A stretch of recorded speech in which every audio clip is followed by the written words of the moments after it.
Di hari yang cerah di dalam gedung yang sudah terbengkalai, tiba-tiba ada sinar dari langit, masuk ke dalam gedung yang terbengkalai dan menimbulkan ledakan serta diiringi tawa keras.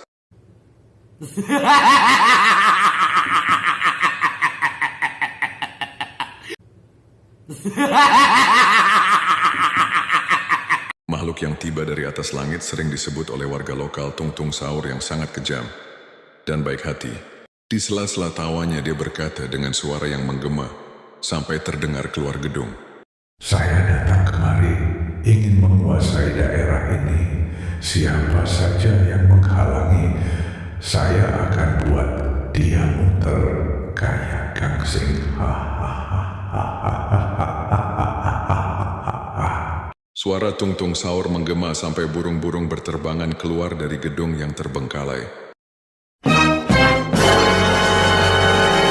Melihat dan mendengar keanehan, itu Polan Bol mendekat ke gedung yang terbengkalai ingin mengetahui apa yang sebenarnya terjadi, tapi dia ragu mau mendekat masuk ke dalam karena dia hanya sendiri. Polan Bol terus memandangi gedung yang asal suara menggema itu. Dia juga melihat burung-burung berterbangan keluar gedung. Polan Bol berpikir sejenak untuk memutuskan masuk apa tidaknya dia ke dalam gedung. Aku harus masuk dan melihat asal suara yang menggema. Dengan rasa penasaran Polan Bol memberanikan diri untuk melangkah masuk ke dalam gedung itu. Dengan hati yang sedikit ragu, Polan Bol melangkah dengan pelan untuk memasuki gedung yang terbengkalai.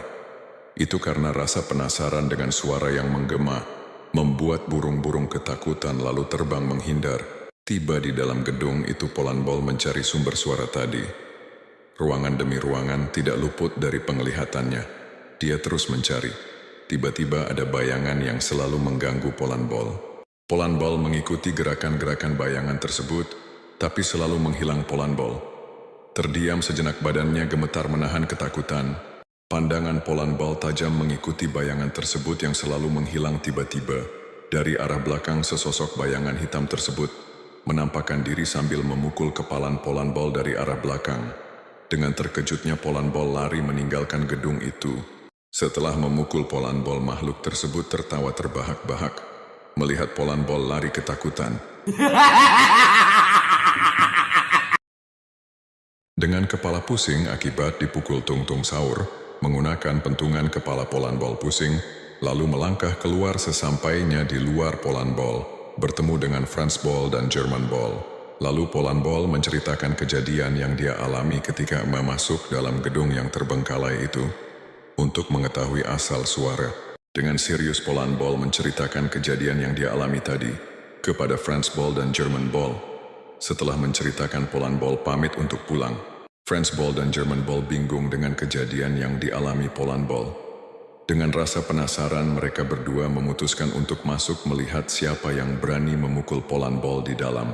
Lalu Franz Bol berkata pada German Bol, German Bol, ayo kita masuk ke dalam. German Bol menjawab ajakan Franz Bol. Ayo Franz Bol, kita lihat ke dalam dan memastikan siapa yang berani memukul Polan Bol. Tapi sebelum kita masuk, jangan lupa untuk berdoa agar kita diberikan keselamatan.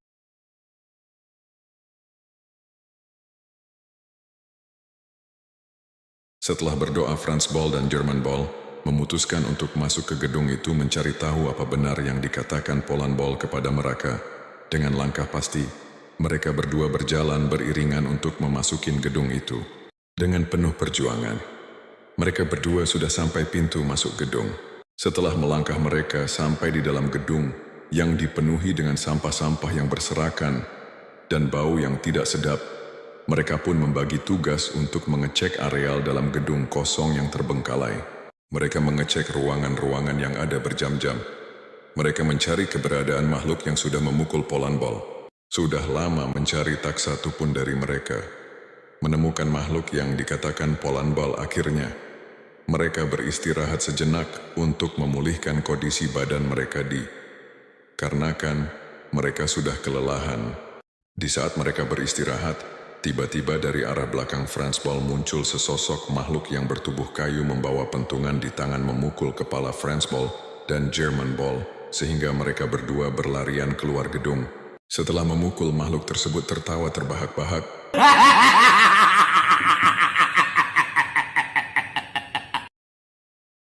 Mendengar kabar dari Poland Ball Japanese Ball, mendatangi gedung yang terbengkalai itu menggunakan baju perang peninggalan kakek buyutnya dan pedang samurai yang sangat tajam. Japanese Ball berjalan-jalan di depan gedung itu sambil menunggu French Ball dan German Ball yang sudah lebih dulu memasuki gedung terbengkalai itu. Di saat berjalan-jalan di depan gedung, tiba-tiba French Ball dan German Ball berlari keluar gedung menghampiri Japanese Ball. Setibanya mereka berdua di hadapan Japanese Ball, lalu mereka membicarakan kejadian yang mereka alami di dalam gedung yang sudah terbengkalai kepada Japanese Ball.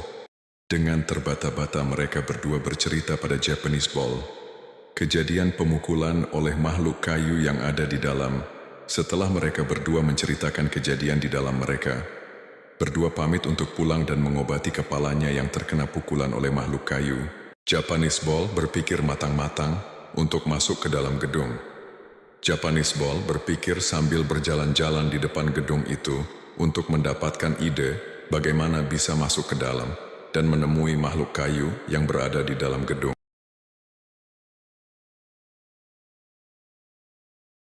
Dengan jiwa samurai, Japanese Ball berjalan dengan gagah memasuki gedung yang terbengkalai untuk menghadapi makhluk yang telah memukul Poland Ball, French Ball, dan German Ball. Japanese Ball dengan gagahnya memasuki gedung itu sambil mengayun-ayunkan samurainya. Sesampainya di dalam, Japanese Ball berteriak-teriak, memanggil makhluk kayu yang membawa pentungan. Japanese Ball terus berteriak-teriak di dalam gedung agar makhluk itu keluar dari persembunyiannya. Ruangan demi ruangan yang ada di dalam gedung, semuanya dicek oleh Japanese Ball sambil berteriak. Dia terus mencari-cari sampai berkeliling ruangan gedung yang pengap dan berbau tidak sedap. Japanese Ball terus melangkah dengan gagahnya mencari keberadaan makhluk itu. Hampir setengah hari Japanese Ball mencari makhluk itu belum muncul juga. Sampai Japanese Ball kelelahan, dia pun beristirahat di balik pilar gedung. Namun suara-suara yang mengerikan keluar dari arah kegelapan di ujung koridor gedung. Dengan kesal, Japanese Ball berteriak memanggil makhluk itu. Satu persatu para Country Ball memasuki ruangan pertemuan yang diadakan oleh Poland Ball untuk membahas bagaimana menanggulangi makhluk kayu yang berada di gedung yang terbengkalai. Itu semua di pertemuan itu memberikan ide dan masukan untuk menghadapi makhluk tersebut. Country Ball saling berdiskusi bagaimana caranya agar bisa menanggulangi makhluk tersebut. Tiba-tiba Poland Ball berkata, "Bagaimana kalau gedung itu kita bom agar makhluk itu ikut hancur juga?" Ya, saya setuju. Jangan dibom, bro. Kita pancing aja untuk keluar dari gedung itu. semua ide sudah ditampung dan mereka semua mengambil keputusan untuk memancing makhluk itu keluar gedung untuk diberbicara dan mengetahui untuk apa kedatangan kemari. Setelah pertemuan itu, semua para Country Ball pergi menuju ke gedung yang terbengkalai untuk negosiasi. Begitu pertemuan mau bubar, America Ball berkata, "Woi para Country Ball, jangan lupa jika kita berangkat semua ke sana sebisa mungkin gunakan helm dan baju perang ya." To be continued.